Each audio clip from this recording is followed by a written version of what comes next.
Hi everyone, it's round 10. We are down to the home stretch, the final few games remaining as the gloves come off. Who knew the gloves were English, right? We had the English 3 times on the board. 3 times, I tell you. It was the same line played 3 times today in multiple games. So when we said this line would be a topical point of discussion a few videos ago, it turns out we're right. And it also gives me an opportunity to totally butcher an English accent, which I know you love. Peter Svidler and Hikaru Nakamura started things off with the English opening that I'm referring to. So before we even give a preview to the other games, I say we jump right in, start analyzing that game, and we will discuss what happened in the other games as we come back around. Keep this thing rolling, keep this thing trucking, and let's jump right in. A slightly different layout here today. Apologize if the visual difference of the board is a little bit noticeable to you, but what matters is the chess on the board and that we're all learning something here. So as we get into the position that's been played before, it's noted that Peter Svidler actually took a significant amount of time here in this position. Perhaps he was double checking that he didn't feel like there was a huge improvement for Black in his game with Karjakin from a couple rounds ago, if you remember. Maybe he was considering playing the same way Topalov did against Aronian with knight to d5, although that's doubtful. As we know, the Armenian won that game as Black. In the end, he decided he could castle, and he was willing to risk the same variation that Karjakin played. If you don't remember, that line went like this with e4, and then after knight to g5, capture c3 and rook e8 is pretty much well-known theory, and it's actually the line we had in the game of the day today between Fabiano Caruana and Vishy Anand, but we'll get to that later. If you remember, of course, after f3, there were 2 options we discussed in that video for Karjakin, and really taking the time to remind people of all the different ins and outs of this, because there's been so many games in this line. If you didn't play this variation of the English opening as white or the bishop b4 line with e5 as Black, then now might be your opportunity to learn something new and start playing it, as so many of the best players in the world are doing. So after castles, Hikaru played the move d6. Now we're going to see that this move was played twice today, and the position that occurs is a much more patient one, a much slower one. After d3, h6, of course, a normal move that stops bishop to g5, followed by knight to d5. We can all see that that might be a bad thing to happen on f6 for Black. The move knight to a4 was played by Fiddler. Now this is an interesting move because it sort of makes this bishop feel empty. There are 2 types of bad bishops in chess. One of them is a bishop that is classically blocked behind its own pawn structure. And I feel like everybody knows about that bad bishop because it just looks like a big Frankenstein pawn. But another bishop that is potentially bad is an empty bishop. Because they are stuck to one color square, their maneuverability to improve themselves is not very good. They can be improved based on how the position changes, but a bishop can't do a lot for itself if there's nothing to attack on a particular color square. And so knight a4 is an interesting, not necessarily a novelty idea, but it's not really been played by the best players in the world. So if you look up this move, you'll see that that's true. And it also threatens something. Threatens to play a3 and potentially expand very quickly with b4. Because of that, Aronian played the move queen e7 in the game we're going to get to against Topalov, but Hikaru decided to play a5, which is the aggressive way to say, hey, I'm going to prevent you from just playing a3 and expanding. Now, the first thing people might say is, well, does that really prevent white from getting a good position? What if I play a3 and then go to Chopalicious on c5? Am I not doubling the pawns and winning the bishop pair? Yay, you are. But are you better? Nay, you're not. The reason is that the d-file actually is an important feature of the position for Black. The strength over the d4 square will be critical. And one line that my boy Bobby Hess analyzes that after knight to d2, queen to d6, and then knight to b1, something like knight to d4 followed by c6 uses those doubled pawns wisely, keeping the pieces out of critical squares. And a good lesson for everybody is that if you have doubled isolated pawns, especially on an open file, you're never counting the value of those pawns. You're never looking at the strengths of those pawns. They're just pretty much pure targets. But in situations where the position is relatively closed, double pawns can control and restrict and often be a nuisance to your opponent if they don't have a clear way to target them. So remember that.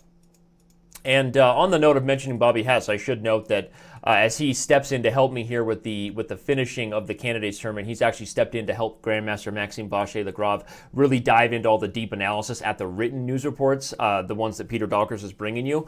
So make sure you check that out. We now have 2 Grandmasters contributing pretty deep analysis. I'm still helping and doing what I can, not only to dive into the games here in the video for you, but also contribute to the analysis. But Grandmaster Robert Hess gets most of the credit for the games from here on out in the candidates, which I love the help. So after a5, again, a3 was not played. Instead, the move b3 was played by Fiddler. And after rook to e8, bishop b2, I think we're seeing pretty natural developing moves. I don't need to explain too much. But after bishop f5 and now e3, I think it's time that we pause and take a little bit of stock and teach you something about the position. Because it's hard to know when there's been no pawns traded, there's no open files here, there's very few open diagonals, and there's some pieces that are sort of awkwardly placed, right? Like this bishop on b4. And you want to know, what's the plan supposed to be? Well, first thing you have to look at is what black would like to do in these positions often is create this battery on the diagonal and eventually try to eliminate white's strongest piece of this bishop on g2. It's also an important defender of the king. And even though it doesn't seem very clear right now, if black does clear the pieces out of the way of the f-file, don't be surprised if going in the direction of his own pawn chain is something that black has the potential to do later on. And that critical point actually stops Fiddler from mixing it up in a way that maybe he could have or should have. We'll get to that in a moment. But white is also doing the same. And if white creates this pawn chain and then maybe threatens a3, that bishop might be trapped. So black has to play moves that sort of prevent that from being a reality. And he starts with the move queen to e7, which is not a bad move because it puts the queen on the e-file, sort of preventing d4. But some analysis showed that it's possible queen to d7 right away might have been even better. Just trying to threaten the battery that we just talked about if indeed the bishop isn't getting trapped. Some complicated stuff, you can check it in the news report, but I think that might have been a little better for black. In any case, Hikaru played the move queen to e7 as we get back to it, and once Svidler chose to force the bishop back and then bring the knight home, we were ready for white to launch the space-gaining directional plan over here and for black to try to be ready to deal with it. And after the move queen to d7 was played, you kind of get a feeling that's why we said perhaps queen d7 right away was possible. He played it, as I highlighted, to get on the e-file and try to make it harder for this counterplay to come to trap the bishop. But if it worked to play queen d7, he might have wanted to. So after queen to d7, Svidler played knight to d5, and after takes, knight e7 is our, if it's not the critical moment, it's one of the ones that would have decided if this game was going to get really messed up and complicated, or if we're going to head towards some forcing lines that ultimately happened. The big question is this: should white defend this pawn on d5 with the move e4? This anchors in the pawn, it gains a tempo, and if I can then use my space advantage on the queen side, this position looks more and more like a reverse closed Sicilian. I think the correct decision to go for e4 was actually the correct decision was not to go for it, which Fiddler did. One of the main lines goes like this. Sorry, I'm a little tongue-tied. I need to slow down a little bit. So after bishop to g4, the move d4 can be played. And after takes, the key idea here that is not that big of a surprise if you think about what I foreshadowed earlier is something you should always think about in terms of your pawn structure. That move is f5. It would have really complicated things. And I think this is what Svidler saw that made him decide, I'm not sure that mixing it up is actually, maybe I don't have the right to just play for the win here. Even if I try to play e5, there's noted should be that there's not really many better ways to deal with it. The game would continue with knight takes d5, and after a big trade, some complications show that at the end of a line like this, probably if anybody has the upper hand, it's black. The position is almost equal, but let's say we put the queen on g5 and we're targeting the e-pawn. Something like this, which would then self-block a piece that you really want to be active, would be a position that black is very comfortable with. Not all that play is forced by any means, but it highlights the fact that black is sort of ready to play f5 if indeed the moment presents itself. And when you know that those plans will occur commonly in the middle games that you play, we talk about needing to know the common tactics of our opening repertoire, the common middle game plans that are often based on the pawn structure, all this stuff. Then you kind of have that in your foresight that it's going to be available at some point. And Svidler decided he didn't want that to be the case. So instead of playing e4, he chose to deal with defending the d5 pawn dynamically with the move d4. Now, after takes and knight takes, he gains a tempo on the bishop, but only momentarily because here comes the big trade. And as Fiddler said after the game, once e4 was played and we had c6, he felt that play from here was pretty much forced. A very nice finish, which we're going to let you find here. After d takes c6, knight takes c6, we had bishop takes h3, queen takes, and at first it seems, well, isn't this working out to maybe be a little favorable for white? After b4 takes, if the bishop takes, it can be favorable for white. So instead, black retreats it, even though it loses the d6 pawn. But the key point is that this position is met with a a very important idea for black that was already in the mind of Hikaru before he went for this whole approach as we flash back a couple moves and now to the forward position. If you want to pause the video and try to ask yourself, how do you save the day when you have 3 major pieces hanging, or at least 2.5, right? What are you supposed to do here? Well, recognize where your counterplay might exist. Hikaru played rook a to e8, defending the rook, giving up the less valuable piece, but mainly because by removing the queen from this diagonal, we now have the very nice rook h4. We're threatening to break through and deliver checkmate on the h-file, so white has to take it, and with it, we play tickle from now until the cows come home, or we just take a draw after threefold repetition, depending on what you're into, right? Hashtag Flight of the Conchords reference.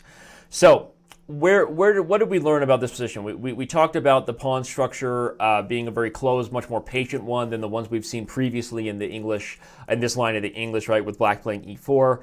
I think that white had opportunities to be a little bit better that maybe weren't 100% grabbed if Svidler had been either more aggressive for d4 while that bishop was sort of empty on b4, or we looked at this move e4, but I felt like the strike of f5, again, well analyzed by Bobby Hess, would have saved black's position. And so we ended up having a peaceful result, and with it we move on to the only non-English opening game of the day. The only chance I really have to not insert an awkward English accent was the game between Sergey Karjakin, co-tournament leader, and Anish Giri. So let's jump into that.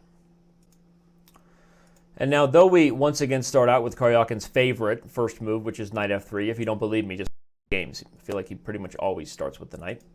We transpose very quickly into the queen's gambit, and very quickly into the only lines we've really seen as soon as d5 has been played, not traditional QGDs, but these semi-Slav variations we've seen now several times. And after the pieces develop naturally, we're in a position that is a very common, very well-known one. e3, of course, being white's choice often at the highest levels. We're going to get a Moran idea, which, as I've explained before, is one where after everybody gets developed in castle, black takes on c4 with the intentions of aggressively expanding with b5. The advantages to it are pretty clear, right? We're trying to get our queenside developed with tempo. Why not take the opportunity to do it? And if we can get the rook behind the c-pawn and liberate the bishop on b7, we should be doing okay. These are just general ideas to take home to mom and dad. The disadvantages of it are that once you commit the pawns, pawns can't go back, right? Thanks, Captain Obvious. But it's really important to understand that that plays into every plan at the high levels, because it's the one thing that's the backbone of the position that isn't going anywhere. So the preparation and the plans are going to be based on, so, okay, this line is committed, now this square is weak, and now this pawn is backward. This is all theory.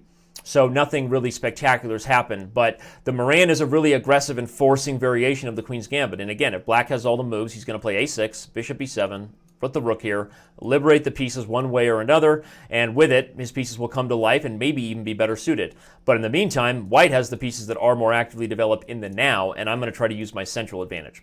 That's the basic 30-second, what are both sides playing for? Bishop d3, bishop to b7 after a3. This is all stuff we've seen before. Typical. The analysis shows that black has several moves here, including the moves h6 is a move. a5 was played the last time this position was played when Giri was white. Nakamura played the move a5 against Giri. So h6, a5, and even a6, the move I've already highlighted as a means to support b5 and play rook c8, are all moves for black. But the move played was the move rook to c8, which last time you may remember was played by Vishy Anand at the 2013 Wyken Z Tata Steel chess tournament as black against Levon Aronian. If you don't remember, I have a video on YouTube that highlighted that game, one of the biggest wins of Vishy's career, and likely the result of preparation that never got to be used against Magnus Carlsen in his matches. Back up and check out that game to see some really instructive stuff on why the move knight to g5 is no longer played at the high levels. It is simply out of fashion, right? No longer Derek Zoolander with knight to g5.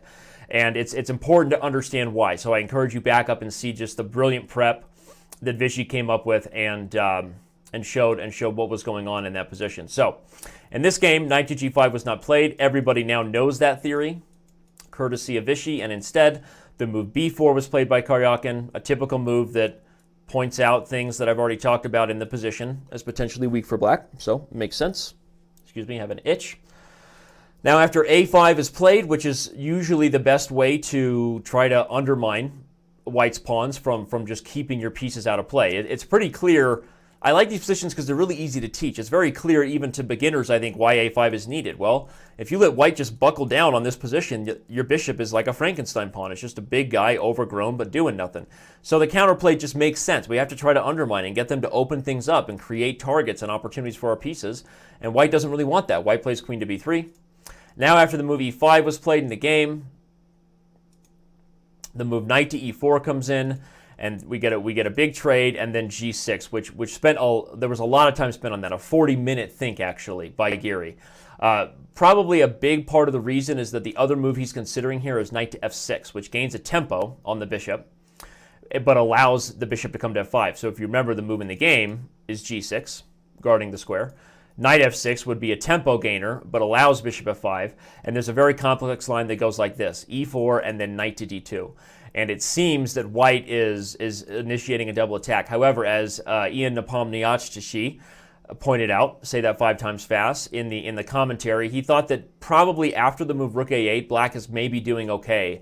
And because of the threat of taking here and the pawn is pinned, black might be getting compensation for the e4 pawn. So everything may actually be okay there for black. But in the end, Giri decided it's not something he wanted and committed g6 to being played.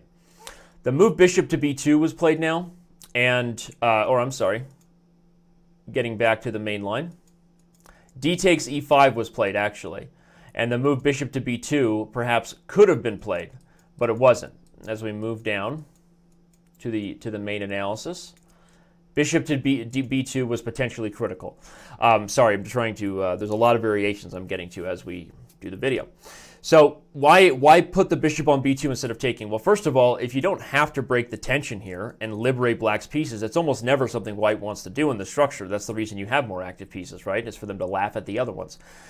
And not only that, but bishop b2 actually has some really dangerous ideas behind it on the long diagonal that Karjakin kind of admitted he either didn't look at all the way or underestimated. Giri talked about the line with e takes d4 and then knight takes d4 as being key. Why? Because a tactic that Karjakin said, again after the game, like he just didn't think there was too much for white. After bishop takes h2 and then queen h4 check, which wins the piece, white has a very interesting idea here, started with the move f3 and then just queen to c3.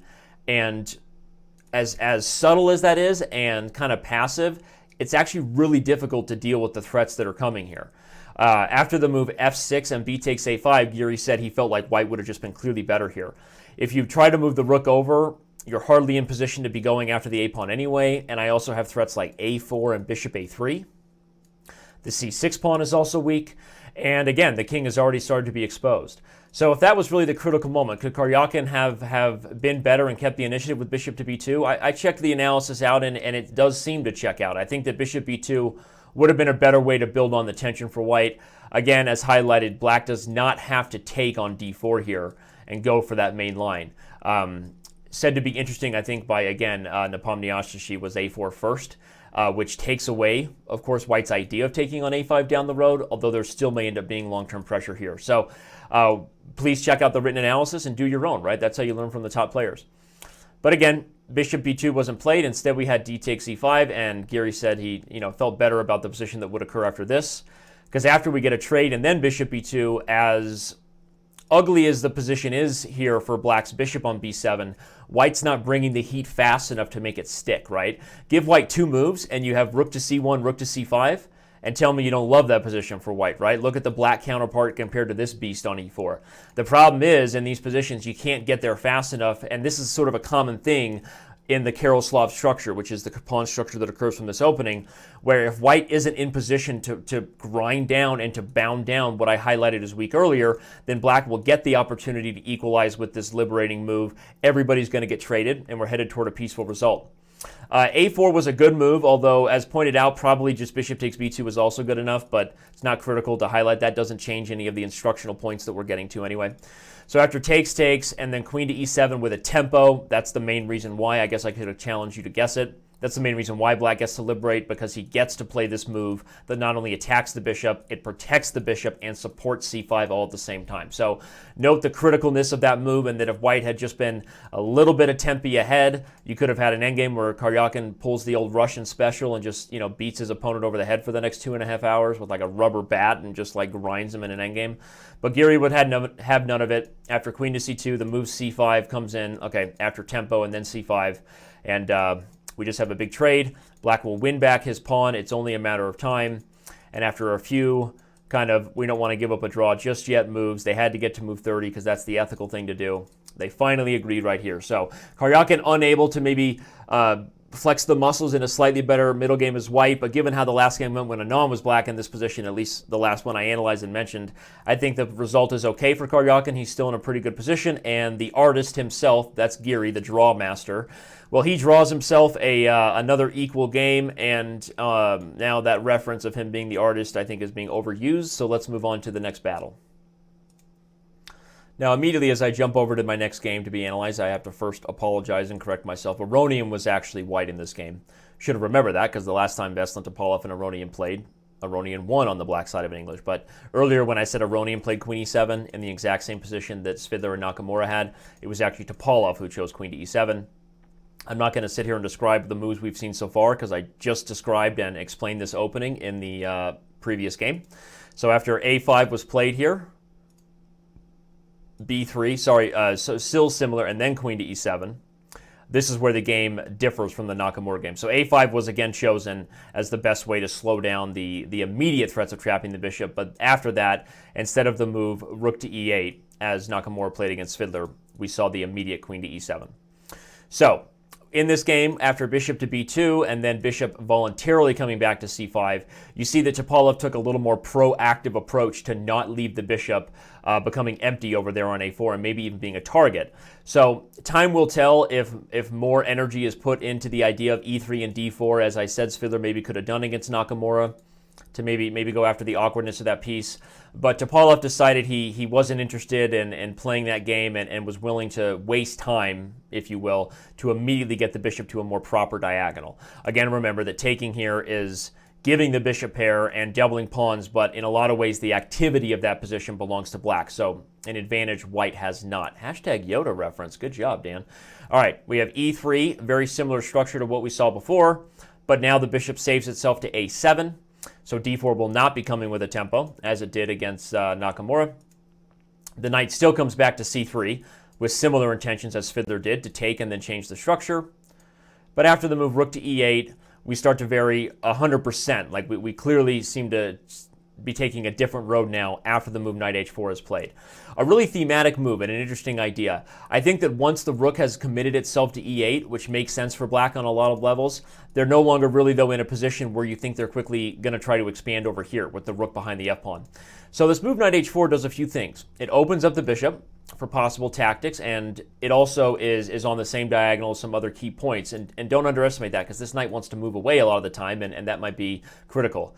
It also, by removing the knight from in front of the f-pawn, white may have ideas of this. That seems crazy at first, and it kind of is, but it's something to keep an eye out.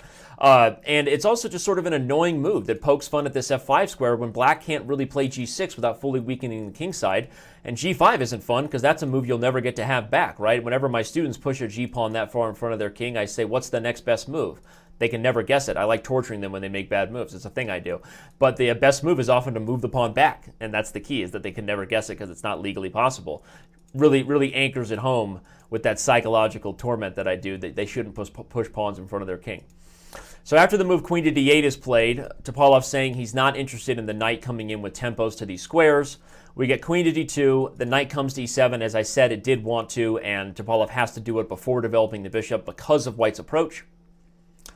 We get rook a to d1, c6, supporting the d5 square and closing the diagonal. And after knight to e2, knight f5, we're making some natural moves where both sides are developing. White plays for the plan that we know they've been waiting for.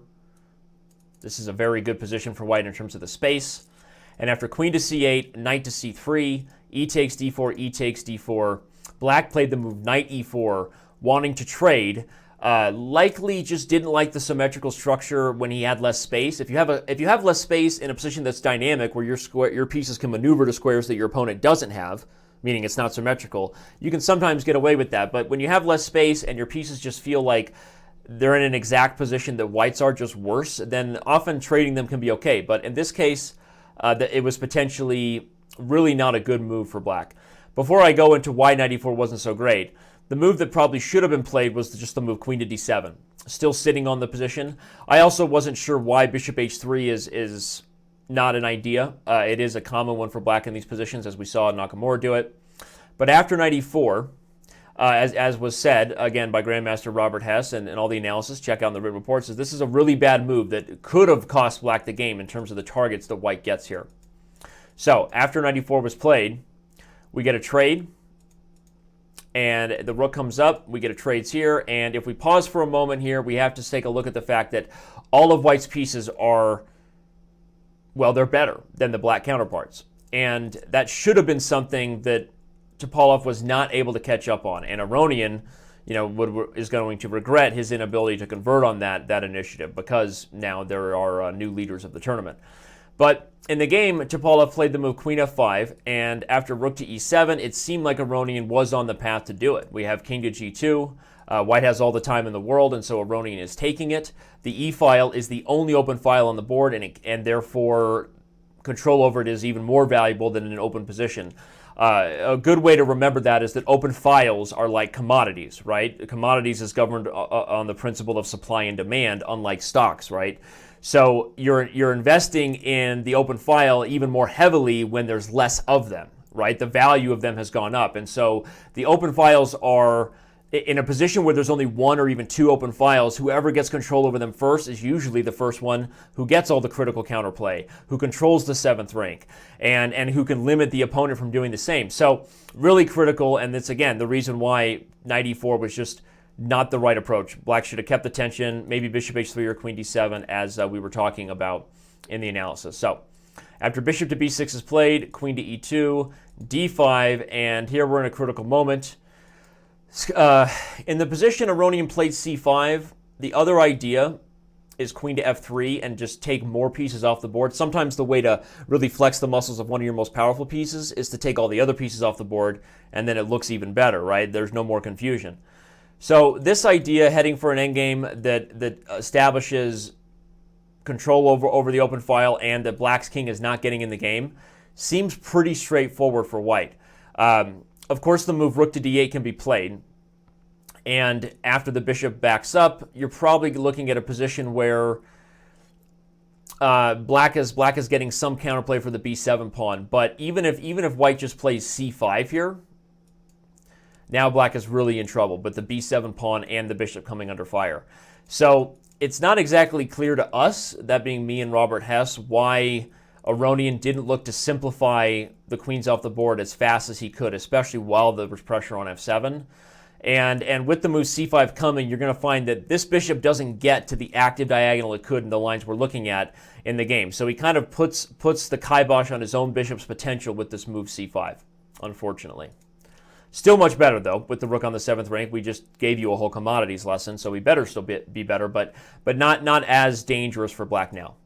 Bishop to d8, rook e8 check, and if we had to guess, probably Aronian was relying more on the fact that the open file was leading to pressure on the king side, kind of banking that there would be something here, rather than just simplifying into the ending. But he was still better all the way until this moment right here, where Aronian blunders and fully allows Topalov to liquidate. So before we say the move that happened, let's talk about what could have been done to keep the pressure real. h4 is one way to do that, and after the move bishop to c7, we keep the rooks on the board, very key. And, okay, there are a few ways the attack might continue. We can play h5, really binding the king in, go back to our approach of queen f3, get the queens, get the ladies off the board, and yes, is it as good as the position we talked about with the bishop on d6 where material's falling? No. But, I mean, try to be black in the position. We'll just, make some random move just to prove the point. I'm not even going to take the pawn. It's for the instructional value. You look at a position like this, and, black can't move the bishop without the pawns hanging. He can't move the rook. it's just a really, really tough position for black. And white doesn't even have to be simplifying that fast if there is some chance that this king can get over here quickly enough. So, if white needs to sit and improve some pieces on different diagonals first, you can do that. But it didn't make sense to allow black to liquidate, which is unfortunately for Aronian what he did with the move rook to f8. And here comes the very, very nice move by Topalov. That move being bishop to c7. The rook gets trapped over there. He sort of trapped himself from just sitting on the open file. And with it, Aronian just never gets enough again. The open file is still fun with the queen, but not nearly as effective to creating targets. So in summary, after we end up dancing here for a little bit, of course the d4 pawn not takeable. Don't get frisky or jiggy with it. Thank you, Big Willie. The position just never offers enough for white again. In fact, if anybody's pushing at this point, it's probably black. That's how fast the tables turned when white's commodity advantage, the supply and demand of the open file, liquidated. It all went away. But still, it's not something that black is going to be able to convert on, despite the fact that this bishop is about as ugly as they come. That's an ugly duckling. But it's just not enough. There's not enough targets even with that bad bishop. So after, as I said, some further tickle, they eventually agreed to a draw when Aronian closed it up completely and said there is no soup for you no matter what you do. So in hindsight, again, it was another English. Kind of interesting to see just how topical this stuff is, but backing up to the critical moment, again, instead of rook to f8, Aronian's candidate's chances might be hanging on every little moment at this point, and allowing his opponent to simplify with bishop to c7 is definitely something he's going to be thinking about tonight. So h4 sitting on the position, and as we talked about earlier, perhaps the most concrete way to really flex the muscles of the position was to be willing to mix it up, but be aggressive and get the bishop in here instead of locking in your own piece. But we're learning things. That's what matters. So they're entertaining us regardless of how they're improving their own standing in the tournament. But with that, let's move on to somebody who did huge favors for himself today with a big win, that being Grandmaster Fabiano Caruana. He is doing himself favors in terms of the standings of the tournament, and he took down Vishy Anand in just an amazing game. And that is our game of the day. And of course, again, I'm not sure I can give any more credit to this guy, but I'll do it again. Maxime Vachier-Lagrave, game of the day. I know you guys get it. You're tired of hearing it, but we just love him. We love it. We love the accent. We love the French, the French, background. And I'm just kidding. I'm just trying to find ways to get him mad at me later. So we had another English, and guess what? We're still excited to see this variation in the English. Well, we better be, because we had no choice. We have exactly the same variations we saw played between Nakamura and. Between Karjakin. No, Karjakin and Giri was the only one that wasn't. Aronian and Topalov and Svidler and Nakamura. It's been a long day. But here, of course, instead of the patient d6 and everything we've talked about with that structure, we see the line that we've already seen in the tournament with e4 being played by Anand. After knight to g5, bishop c3, b3, and rook e8. f3 is played, and if you remember in that video, when Karjakin played the move e3 against Fiddler, we said that the much more popular and common approach for black is to take on f3, and that's exactly what Vishy does here. He takes on f3, and after knight takes plays d5. This is all regular theory. The move d4 is played, which is a key point for white. White is willing to sacrifice the pawn in order to attempt a massive center break, and that's where the dynamic stuff starts getting mixed up. So what's interesting is the move d takes c4 was supposed to be considered terribly bad for black in the 90s, but theory has changed, and I definitely recommend you jump into talking about the reasons why in the evolution of this position from Maxime's analysis here that I'm looking at, so make sure you check out all the deep details there. But the point is, it's no longer considered that bad for black, but even though he lost this game. But white played the move queen to c2 here, which makes probably the most sense of any move in the position. You're basically priming your pieces toward the king side and hoping against hope that those tactics will just start jumping at you and that your pieces will come to life over there against the enemy leader. That's what happened in this game, and we were in for some fireworks. So after queen to c2 was played, noted by MVL is that bishop to g5 is also a main move. The move h6 was played now to stop bishop g5 and knight to g5.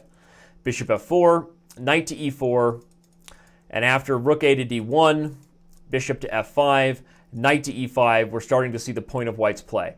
The key is that Fabiano's preparation here must have already included this, and I think we can safely assume that, because already you start to struggle to see how black could have played any better from here on out in the game.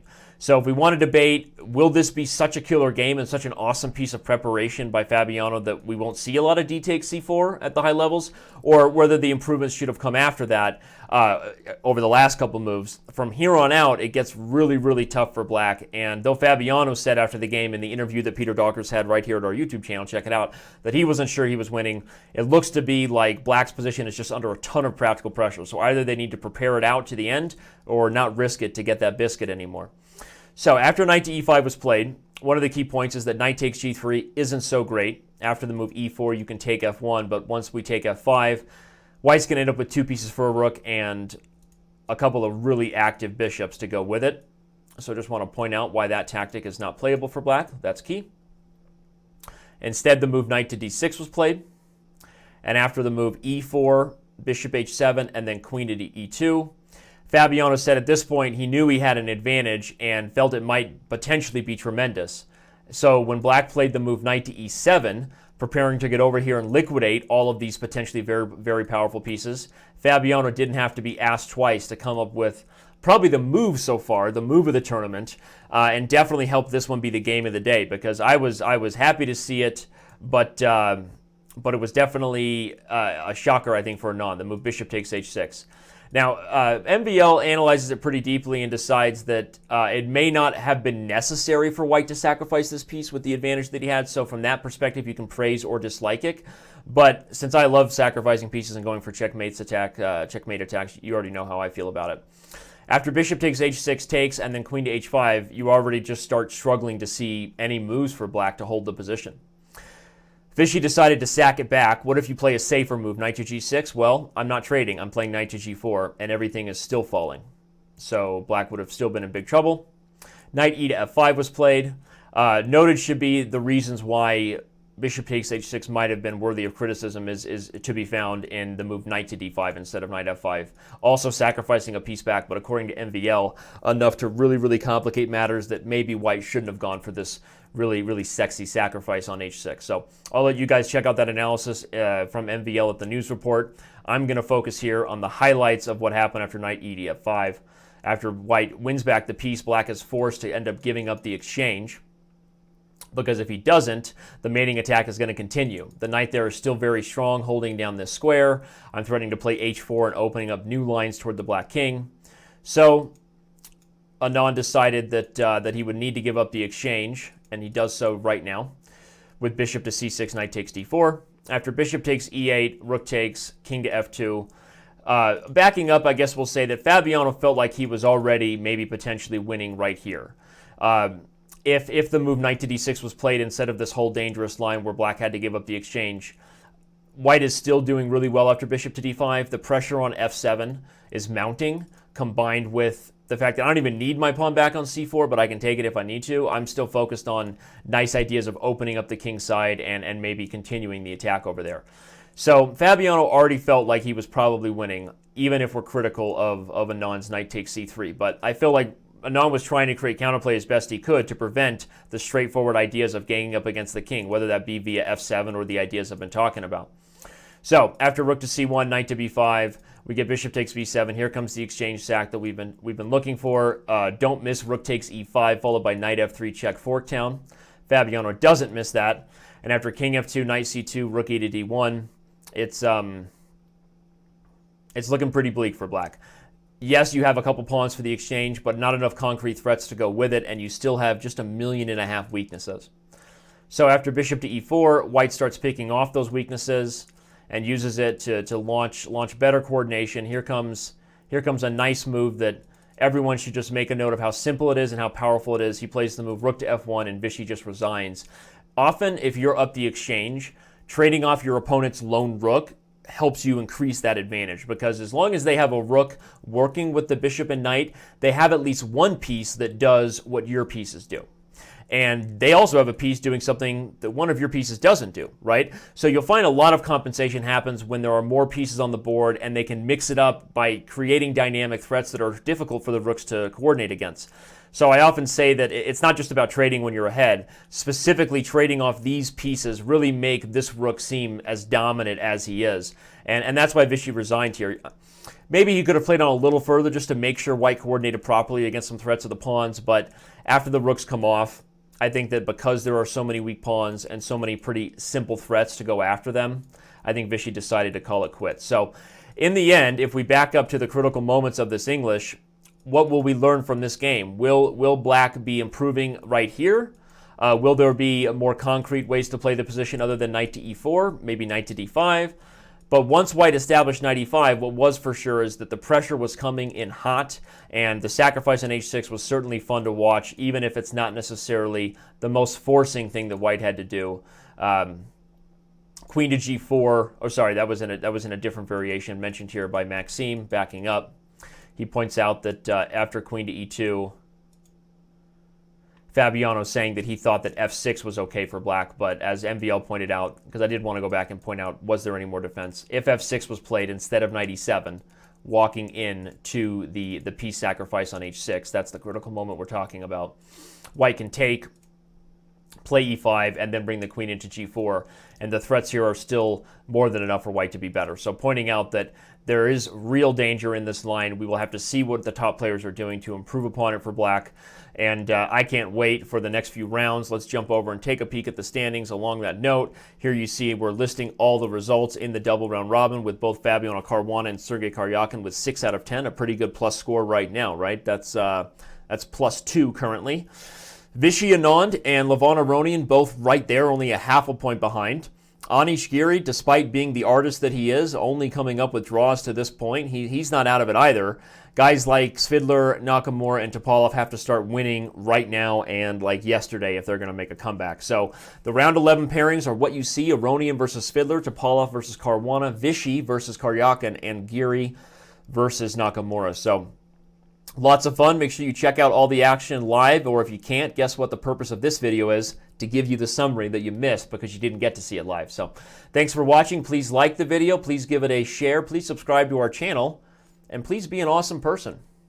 Bye, everybody.